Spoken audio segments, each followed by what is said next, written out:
guys, நம்ம sale subscribers ஆனி மக்கள் friends எல்லாரும் வணக்கம். ஸோ நம்ம ஷார்ட்ஸ் யூடியூப்ல நீங்கள் தான் ஃபஸ்ட் டைம் பார்க்கலாம். மறக்காம சேனலுக்கு சப்ஸ்கிரைப் பண்ணி கிளிக் பண்ணிக்கோங்க. அதே மாதிரி சேர்த்து பெல் ஐகானை கிளிக் பண்ணுங்க. ஸோ இன்றைக்கி எந்த மேட்சோட ரிவ்யூ பார்க்கணும் பார்த்தீங்கன்னா, பஞ்சாப் சென்னை சேப்பாக்கில் வந்து டாஸ் ஜெயிச்சு பஞ்சாப் பவுலிங் எடுத்தாங்க. ஸோ செம்மையாக ஸ்டார்ட் பண்ணாங்க பஞ்சாப். ஷேக் ரஷீத், ஆயுஷ் மத்திய டக்கு விக்கெட் எடுத்தாங்க, நல்லா போட்டாங்க. ஸ்ரேயசர் கேப்டன்சியில் ஹர்ஷ்தீப் சிங் ஓவரால் ஒரு 2 விக்கெட் எடுத்தார். யான்சனும் சூப்பராக பவர் பிளே போட்டார். அதுக்கப்புறம் சாம் கரன் ஷோ தான் பழைய டீம் கங்ஸ்டா செம்மடி அடிச்சார். பட் நடுவில் விக்கெட் போச்சு. பட் இருந்தாலும் அவருக்கு ஸ்லோவாக பார்ட்னர்ஷிப் கிடச்சி பஞ்சாப் நல்லா போட்டாங்க. சரியான நாக்கு டிவல் பிரீஸ் ஒரு 32 ரன்ஸ். பட் அதுக்கப்புறம் அவுட் ஆயிட்டார். டூபே கடைசியில் டெஸ்ட் மேட்ச் ஆனால் சாம் கரன் மட்டும் 88 அடிச்சார். அதுக்கப்புறம் யாரும் அடிக்கல. ஸோ சிஎஸ்கே ஓவரால் 20 ஓவர்ஸில் 190 தான் அடிக்க முடிஞ்சது. 2-5 2-10 வர வேண்டியது. பட் சஹல் லாஸ்ட் 19th ஓவரில் ஒரு ஹேட்ரிக் எடுத்து மாஸ் காமிச்சார். தோனி கூட எல்லா விக்கெட் எடுத்து பஞ்சாபை காப்பாற்றிட்டார். செகண்ட் இன்னிங்ஸில் பார்த்தீங்கன்னா பிரியான்ஷா 23 ரன் எடுத்து அவுட். அதுக்கப்புறம் பிரப்சிம்ரன் சிங் ஷோ தான் சூப்பராக ஆனார்.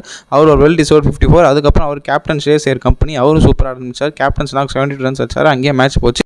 சிங் ஒரு 23 ரன். அதுக்கப்புறம் பத்திரானந்தா 2 விக்கெட் எடுத்தால் அடி வாங்கிட்டாங்க. ஸோ பஞ்சாப் ஈஸியாக மேட்சை ஜெயிச்சிட்டாங்க. 2 பால்ஸ் பேர் வச்சு பஞ்சாப் 194 for 6 தோக்கடிச்சு